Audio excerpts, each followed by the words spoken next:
በኢትዮጵያ ከ70 በመቶ በላይ የሚሸፍነው የወጣቱ ቁጥር በምርጫ ሂደት ንቁ ተሳትፎ ሊኖረው እንደሚገባ ይታመናል። ከዚህም አንጻር መንግስት፣ ተፎካካሪ ፓርቲዎች ብሎም ሲቪክ ማህበራት የድርሻቸውን መወጣት የሚጠበቅባቸው ሲሆን በአንዳንድ አካባቢዎች በፖለቲካ ዘርፍ የወጣቶች ተሳትፎ መነቃቃት እያሳየ ይገኛል። ከዚሁ ጉዳይ ጋር በተያያዘ በመጪው 7ኛው ጠቅላላ ምርጫ ወጣቶች ከመራጭነት ባለፈ በእጩነትና በውሳኔ ሰጭነት ያላቸውን ተሳትፎ ለማሳደግ ያለመ ሀገር አቀፍ የወጣቶች ንቅናቄ መርሃ ግብር የወጣቶች ተሳትፎ ለሰላማዊ ምርጫ በሚል መሪ ሀሳብ መካሄድ ጀምሯል። ሀገር ተረካቢ የሆኑት ወጣቶች በዚህ ሂደት ላይ ንቁ ተሳትፎ በማድረግ ለዲሞክራሲያዊ ስርዓት ግንባታ የበኩላቸውን እንዲወጡም በመድረኩ ጥሪ ቀርቧል። በመጀመሪያ የራሳቸውን መብት ለማስከበር የሚመጥናቸውን የተሻለች ኢትዮጵያ ማየት ከፈለጉ የራሳቸውን ድምጽ በራሳቸው መምረጥ አለባቸው። ወጣቱ በመራጭነትም በአስመራጭነትም በሁሉም መልክ መሳተፍ አለበት። ወደፊት ተረካቢ ብቻ አይደለም። አሁን ላይ ወጣቱ አገር ገንቢም ሰሪም ወጣቱ ነው። ወደፊት ደግሞ የሚያስቀጥላትም የወጣቱ ትውልድ ነው። በነቂስ ወጥቶ መሳተፍ እንዳለበት ነው ምናምነው። በ7ኛው ሀገራዊ ምርጫ ላይ ተሳትፎ እንዲኖራቸው ተሳትፎ ብቻ ሳይሆን ንቁ ተሳታፊ እንዲሆኑ በማድረግ ረገድ ሰፊ ስራዎችን እየሰራን ያለንበት ሁኔታ ነው ያለው። ምርጫው ወጣቶችን ከታዛቢነትና ከመራጭነት ወደ ውሳኔ ሰጭነት የሚያሸጋግር ድልድይ መሆኑን በሴቶችና ማህበራዊ ጉዳይ ሚኒስቴር የወጣቶች ዘርፍ ሚኒስትር ዴኤታ ሙና አህመድ ገልጸዋል።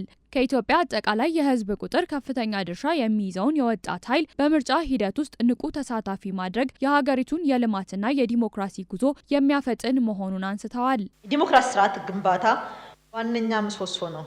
ይህን የወጣት ኃይል ብዛት በትክክለኛ መንገድ ከተመራና በምርጫ ሂደቱ ንቁ ተሳታፊ ከሆኑ የሀገሪቱን የልማትና የዲሞክራሲ ጉዞ የሚያፋጥን ታላቅ ትሩፋትን ያስገኛል። ወጣቶች በምርጫና በፖለቲካ እንቅስቃሴ ውስጥ የሚያደርጉት ተሳትፎ ካለው ማህበራዊ፣ ኢኮኖሚያዊና ፖለቲካዊ ጠቀሜታ ባሻገር አዳዲስ ሀሳቦችን በማፍለቅ ጠንካራ ስርዓትን ለመገንባት የማይተካ ሚና አለው ነው የተባለው። ለመራጭነት በቀጥታ መምረጥ የሚችለው ህጉ የሚፈቅደው ወጣት ቁጥር ሞስት ወደ 50 ሚሊዮን የሚጠጋ ነው። ስለዚህ ይሄንን አካል በዚህ ምርጫ በደንብ አክቲቭሊ ባለቤት ሆኖ እንዲሰራ ማስቻል ምርጫው ቅቡልነት እንዲኖረው እና ኢትዮጵያ ለቀጣይ ከድህነት ወጥታ የብልጽግና ማማዎች ለመድረስ ይህንን አክቲቭ ሲቲዝን ኦንቦርድ ማምጣት ስለሚያስፈልግ ባለቤት ማድረግ ያስፈልጋል። ወጣቶች በምርጫም ሆነ በድረ ምርጫ ወቅት የሰላም ዘብ በመሆን የምርጫ ውጤቱን በዲሞክራሲያዊ ጨዋነት በመቀበል ለሀገሪቱ የፖለቲካ መረጋጋትና ሰላም መስፈን ኃላፊነታቸውን ሊወጡ እንደሚገባ ተመላክቷል።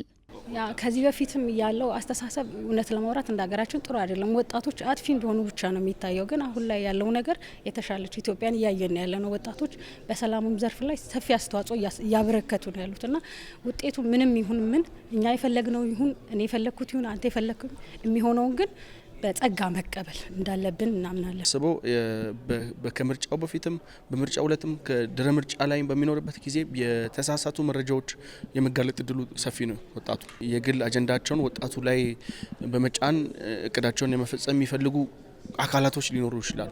የነዛ ሰለባ የመሆን ነገሮች ከዚህ በፊት በነበረው የምርጫ ሁኔታዎቻችንን ስንታዘብ ያየነው ጉዳይ ስለሆነ አሁን ላይ የማንንም አጀንዳ ተሸካሚም ሳይሆን ራሱን ችሎ ሀገርን በሚጠቅሙ ጉዳዮች ላይ ለፊት መሳተፍ በሚችሉ ነገሮች ላይ ብቻ ነው መሳተፍ ያለበት። በመድረኩ ከተለያዩ ክልሎች የተወከሉ የወጣት ምክር ቤቶች፣ ማህበራት፣ ሊጎችና የፌዴሬሽን ተወካዮች ተገኝተዋል።